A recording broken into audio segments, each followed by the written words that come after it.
Hello, नमस्कार बच्चों, कैसे हैं बच्चों। आज हम करेंगे एक्सरसाइज 7.2 क्लास 8 घन एवं घनमूल। और इसमें बच्चों प्रश्न नंबर 1 में क्या है, अभाज्य गुणनखंड विधि द्वारा प्रत्येक संख्या का घनमूल ज्ञात कीजिए। जैसे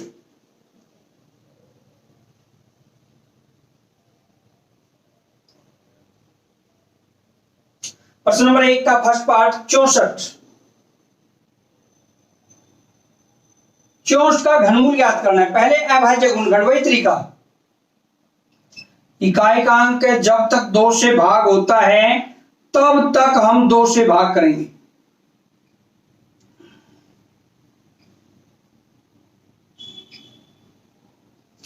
यानी अभाज्य गुणनखंड।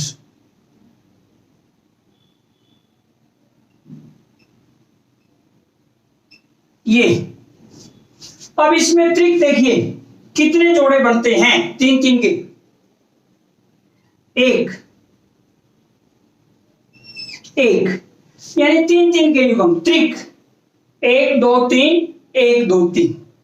तो इसलिए घनमूल बच्चों, घनमूल का ये साइन होता है, क्योंकि जब हमने वर्गमूल किया था, वर्गमूल में हमने क्या किया था, सीधा अंडर लगा दिया था।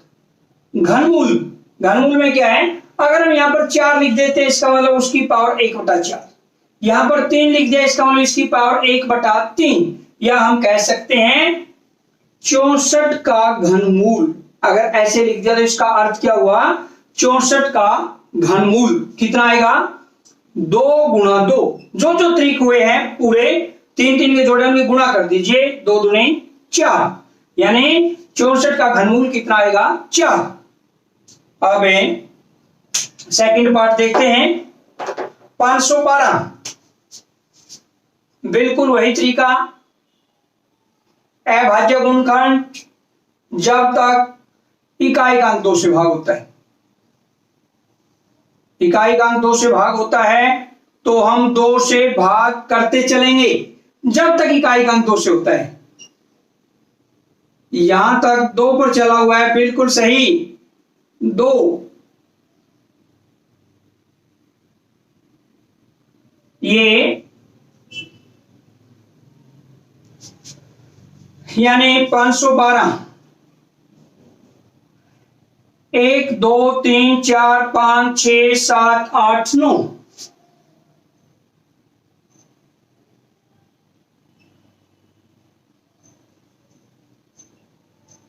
अब हम त्रिक बना लेंगे इसके, 1 1 1। अब घनमूल वही चिन्ह, घनमूल 512 बराबर जो 3 के पूरे जोड़े हैं, जो पूरे त्रिक है, 2 गुणा 2 गुणा 2, उनकी गुणा कर देते हैं 8।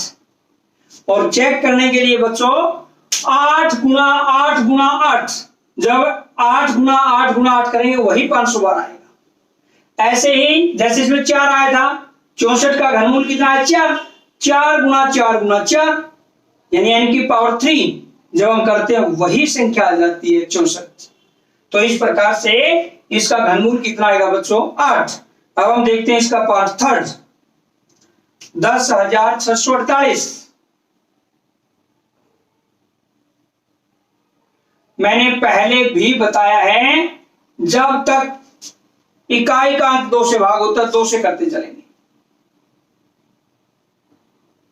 फिर 2 पर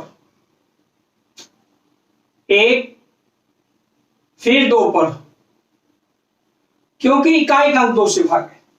अब इकाई का अंक 2 से नहीं होता, नहीं चलेगा। 3 से 4 3 7 रहेगा, 8 अंकों का योग नहीं होता। 3 से 5 इकाई का अंक नहीं है, 7 पर नहीं चलेगा, 11 पर चलेगा। 11 2 फिर 11 और लास्ट में फिर 11, यानी हम कह सकते हैं 10,648 के अभाज्य गुणनखंड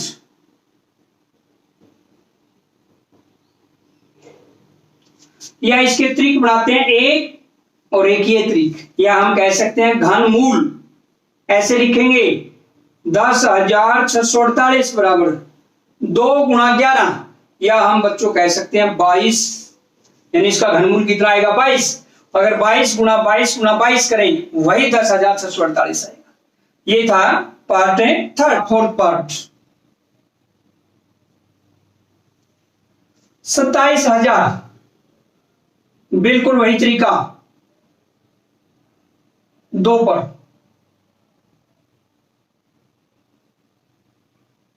ये आएगा। फिर 2 पर इकाई का अंक होता है भाग,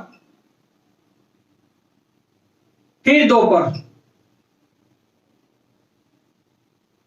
3 पर 6 और 7 13 और 5 18, 3 पर चलेगा। अंकों का योग 3 से भाग होता है तो 3 पर चलेगा। 3 3 9, 2 22, 3 7 21, फिर 3 पर, अब 3 पर नहीं चलेगा 5 पर,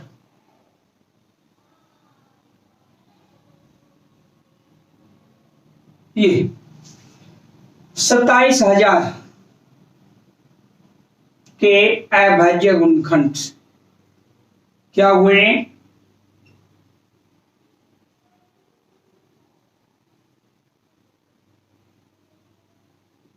यानी एक तरीक तो ये पूरा 2 का, एक ये 3 का और एक ये 5 का, या हम कह सकते हैं घनमूल 27,000 2 गुणा 3 गुणा 5 कितना है बच्चों 30, यानी इसका घनमूल कितना आएगा 30। पांचवा पार्ट देखते हैं, पार्ट फिफ्थ 15,625। 2 पर तो नहीं चलेगा, इकाई का नहीं होता। 3 पर अंकों का योग 6 12 14 5 19 नहीं चलेगा, 5 पर चलेगा, इकाई का 5 5 1, फिर 5 पर, फिर 5 पर, फिर 5 पर,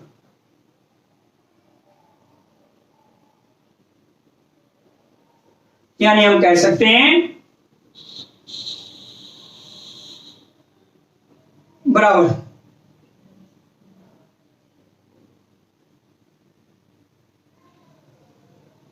या हम कह सकते हैं इसके पूरे त्रिक बनाएं, एक ये बनेगा एक ये बनेगा, या हम ये कह सकते हैं बच्चों इसका घनमूल बराबर 5 गुणा 5, या हम कह सकते हैं 25।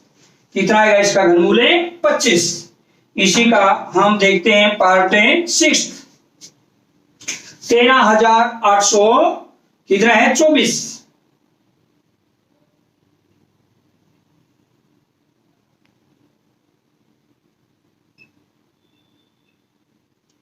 दो पर, इकाई का 2 से होता है, 2 पर चलाएंगे, फिर 2 पर,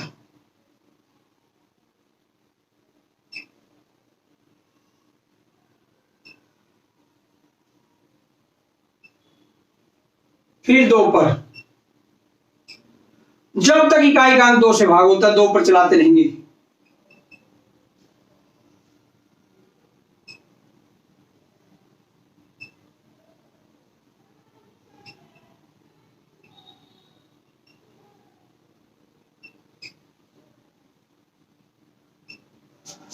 यानी हम कह सकते हैं 13,824 बराबर 1 2 3 4 5 6 7 8 9।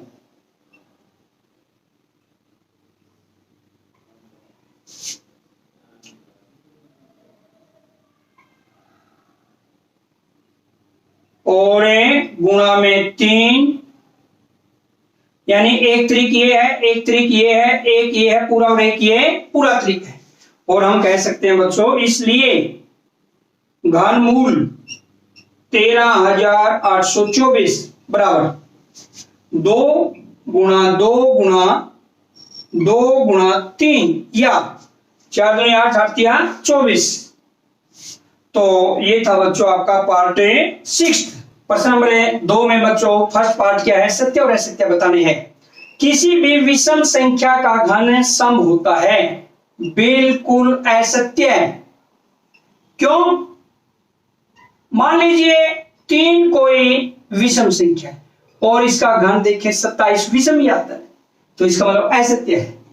सेकंड पार्ट, एक पूर्ण घन 2 शून्यों पर समाप्त नहीं होता, बिल्कुल सही है।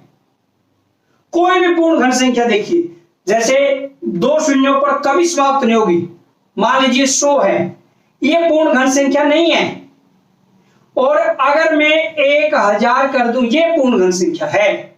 इसलिए 2 शून्यों पर कोई संख्या समाप्त होती है, वो पूर्ण घन नहीं होती, बिल्कुल सत्य है। पार्ट थर्ड, यदि किसी संख्या का वर्ग 5 पर समाप्त होता है, कहां पर समाप्त होता है? 5 पर, तो उसका घन 25 पर समाप्त होता है, बिल्कुल असत्य है।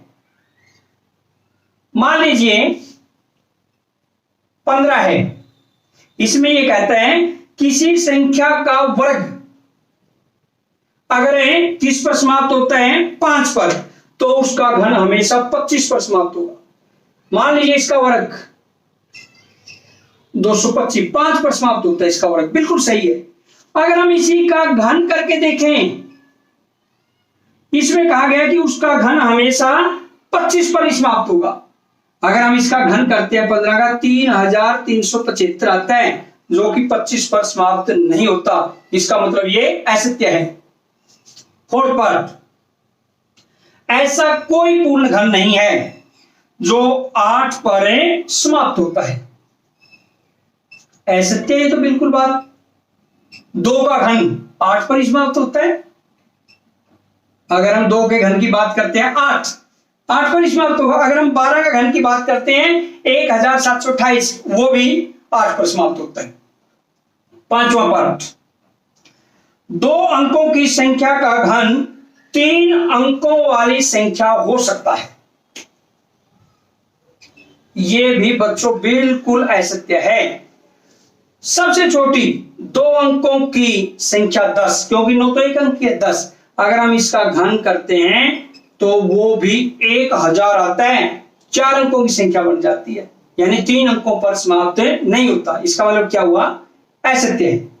छठा पार्ट देखते हैं, 2 अंकों की संख्या के घन में 7 अंक या अधिक हो सकते हैं। ये भी बिल्कुल असत्य है, यानी 7 या अधिक, क्योंकि 2 अंकों की बड़ी से बड़ी संख्या 99 अगर हम इसका घन करते हैं 9,70,299, ये इसका घन होता है। और अंक देखते हैं 2, 4, 6 ही अंक होते हैं, 7 या 7 से ज्यादा तो है ही नहीं। इसका अर्थ ये असत्य है। और लास्ट पार्ट, 1 अंक वाली संख्या का घन 1 अंक वाली संख्या हो सकता है। यह बिल्कुल सत्य है। जैसे 1 का घन 1 या 1 अंक वाली संख्या हो सकता है, हमेशा तो नहीं हो सकता है, इसलिए यह कथन सत्य है। यह था आपका प्रश्न नंबर 2। बच्चों प्रश्न नंबर 3, लास्ट प्रश्न, आपको यह बताया जाता है कि 1331 एक पूर्ण घन है। प्रश्न नंबर 3 में यह बताया जाता है कि 1331 एक पूर्ण घन संख्या है। क्या बिना गुणनखंड किए आप यह अनुमान लगा सकते हैं कि इसका वर्गमूल क्या है? बिल्कुल बच्चों, हम अनुमान लगा सकते हैं। जैसे जब भी हमने अनुमान लगाकर घनमूल निकालना है, कैसे करेंगे? राइट साइड से 3 का जोड़ा बना लेंगे। 331 यानी इकाई का अंक 1 है, तो इसमें घनमूल में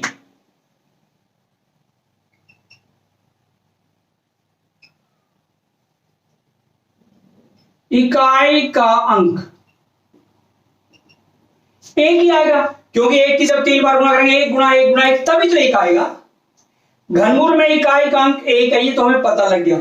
और धाई का अंक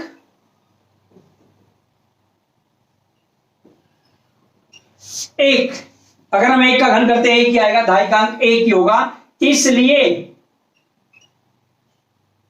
1331 का घनमूल कितना आएगा बच्चों? 11। हम अनुमान लगाकर निकाल सकते हैं। ऐसे ही इसमें और कुछ दिए हुए हैं संख्याएं, 4913, जैसे 4913, बिल्कुल यही तरीका। राइट साइड से 3 का जोड़ा, लेफ्ट साइड में जो बचती है संख्या। घनमूल में इकाई का अंक,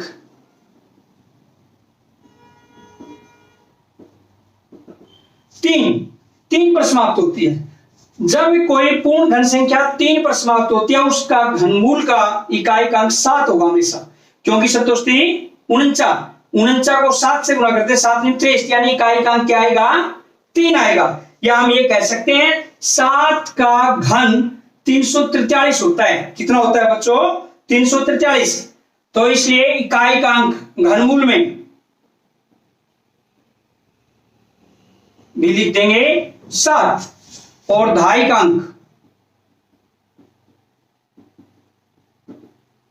बच्चों यहां पर 4 है। 1 का घन छोटा है 4 से, और 4 छोटा है 2 के घन से। क्यों? क्योंकि 1 का घन 1 होता है और 2 का घन 8 तो ज्यादा है, इसलिए हमेशा छोटे वाला लेना हमने। तो क्या आएगा? घनमूल 4913 बराबर इकाई का अंक 7 और दहाई का अंक क्या लेंगे हम? 1, 17 आ जाएगा। क्योंकि तो बड़ा है इससे, ये तो ले ही नहीं सकते, छोटा लेंगे। और आज की वीडियो में बच्चों इतना ही। नेक्स्ट वीडियो में फिर मिलते हैं, तब तक के लिए जय हिंद, जय भारत।